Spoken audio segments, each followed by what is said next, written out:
Oke, baik. Saya di sini akan mereview buku dengan mata kuliah kajian white collar, yaitu Critical Book Review. Saya di sini mengambil 3 bahan. Yang pertama itu ada buku pertama, yang kedua saya mengambil jurnal, dan yang ketiga itu jurnal. Jadi di sini saya mengambil 2 jurnal dan 1 buku. Untuk mempersingkat waktu, saya akan mereview buku dari buku pertama tentang sejarah pengaturan tindak pidana korupsi di Indonesia dengan penulis Siska Trisya.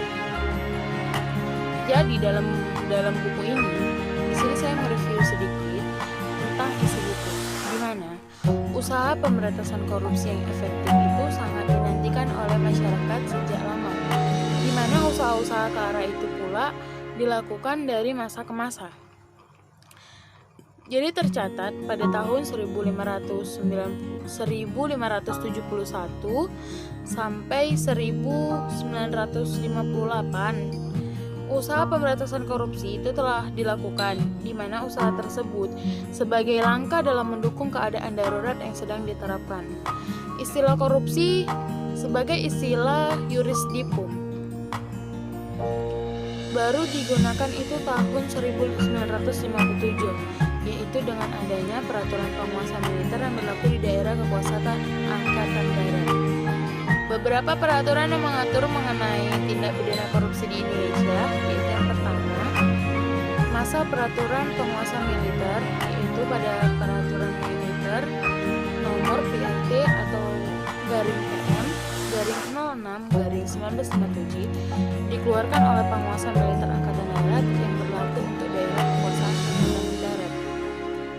Yang kedua yaitu peraturan penguasa militer nomor PRT garing PM garing 08 garing 1957 tentang pembentukan badan yang berwenang mewakili negara untuk menggugat secara perdata orang-orang yang dituduh melakukan berbagai bentuk perbuatan korupsi yang bersifat keperdataan atau perbuatan korupsi lainnya lewat panggilan tinggi. Badan yang dimaksud adalah pemilik harta benda atau PHB.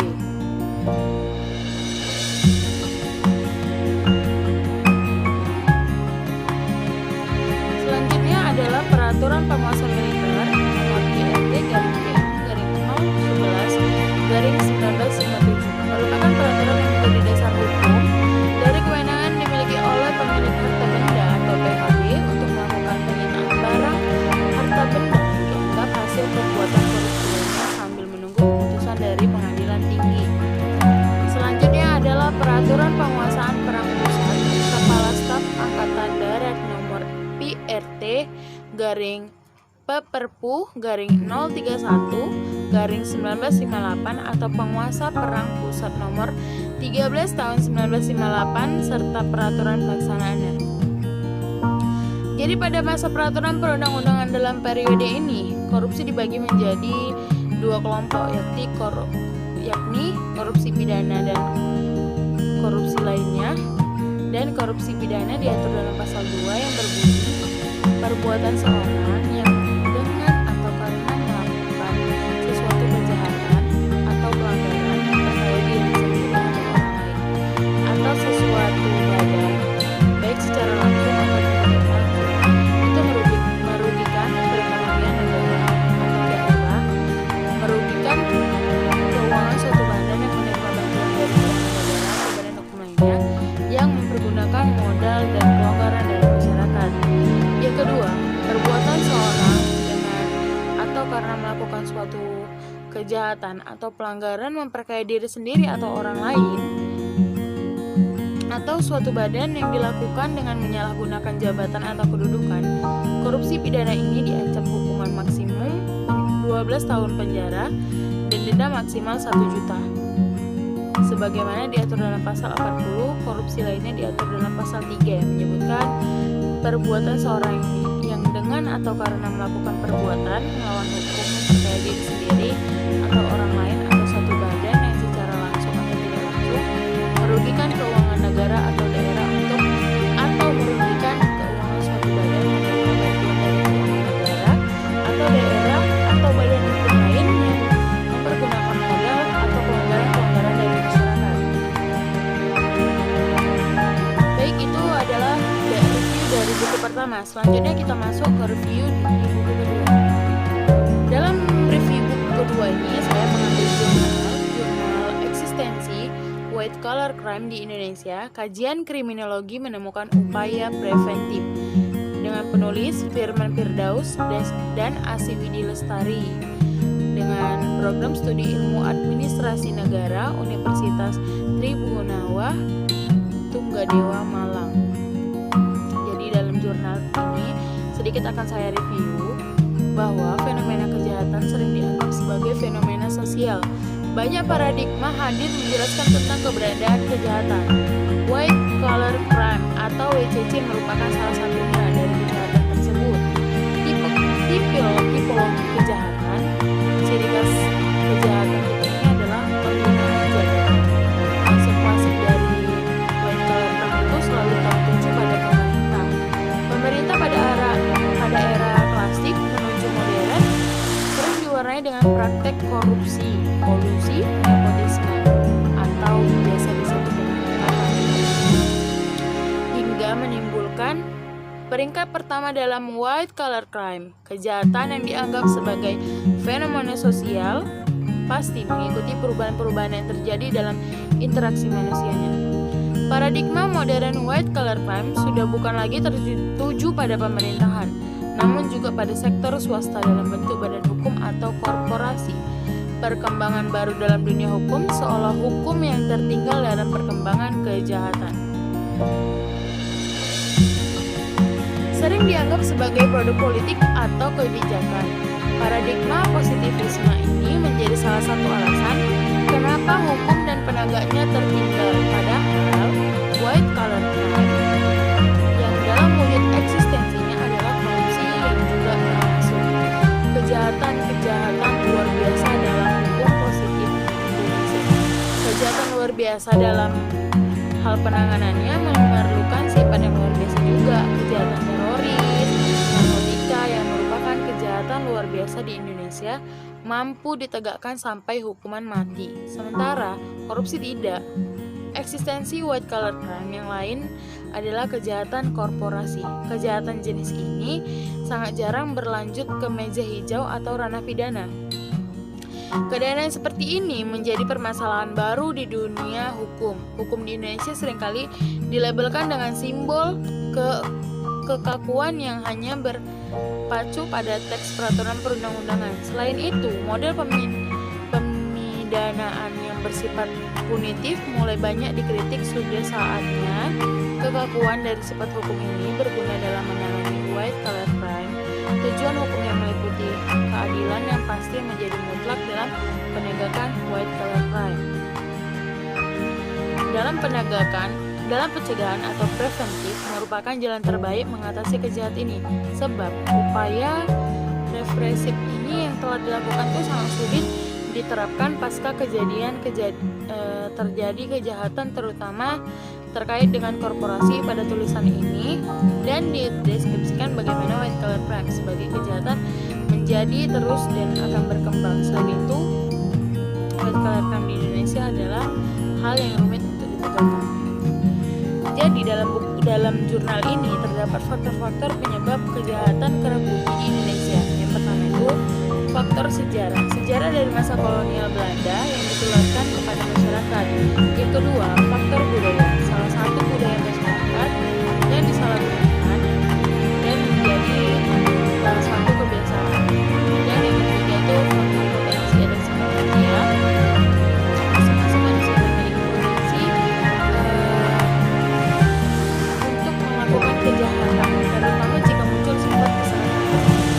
Dalam upaya preventif itu dapat dilakukan yang pertama, kerjasama menyeluruh dari semua subsistem hukum, yaitu masyarakat, pemerintah, dan penegak hukum.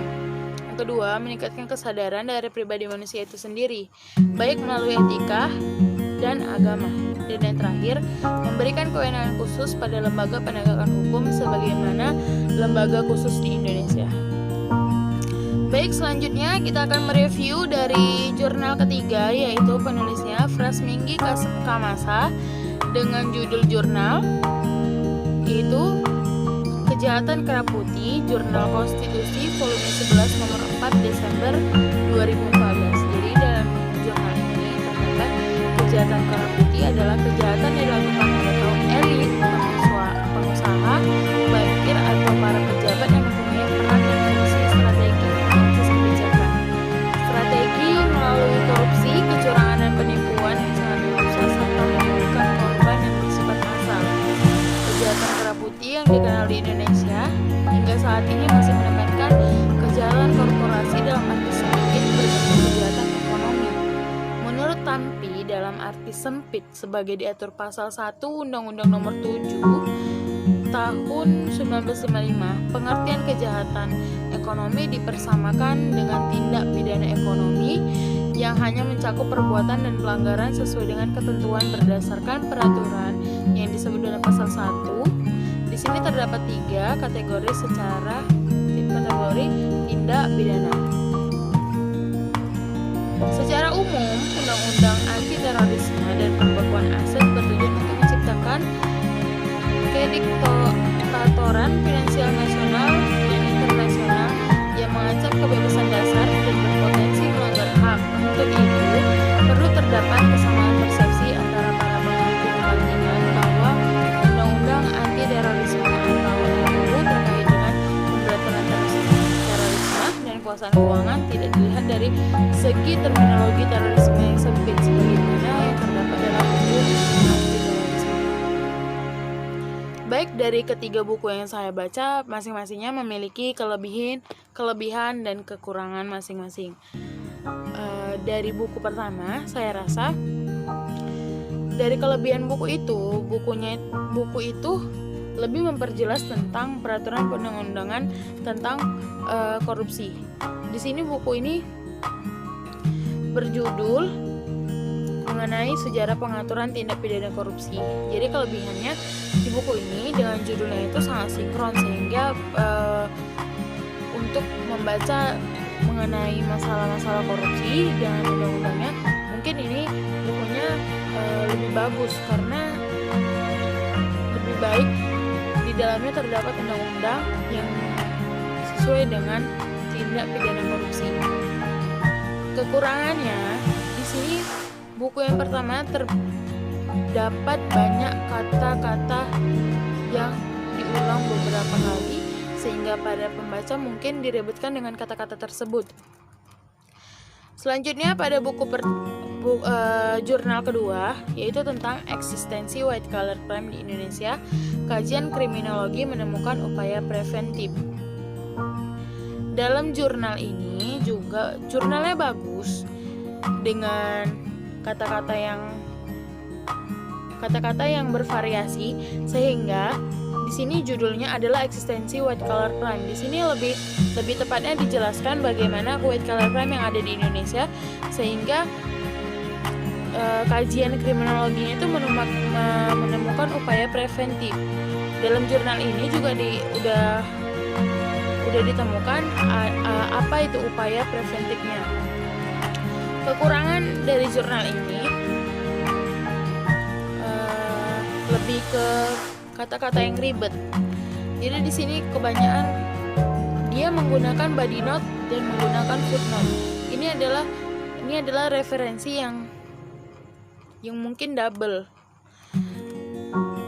Selanjutnya ada buku ketiga. Buku ketiga itu dengan penulis Frans Minggi yaitu Jurnal Konstitusi dengan volume 11 nomor 4 Desember 2014.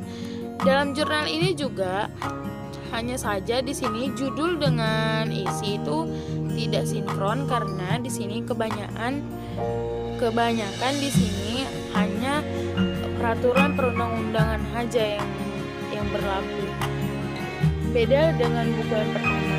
Namun di sini dari rekomendasi buku, kemungkinan tiga dari bahan saya ini dari jurnal, dari buku yang saya review tadi itu mungkin lebih rekomendasi untuk para pidana-pidana yang ingin mencari bahan untuk tindak-tindak korupsi atau untuk anak-anak hukum. Ini mungkin sangat direkomendasikan kali karena di sini dari buku dan jurnal itu lengkap semua dengan apa yang kita mau. dengan kejahatan white collar crime-nya itu di sini memang lebih berpokok pada kejahatan korupsi. Di sini lebih banyak dari buku dan jurnal yang saya review itu lebih kebanyakan korupsi yang dibahas di sini. Oke, terima kasih. Sekian dari review buku saya.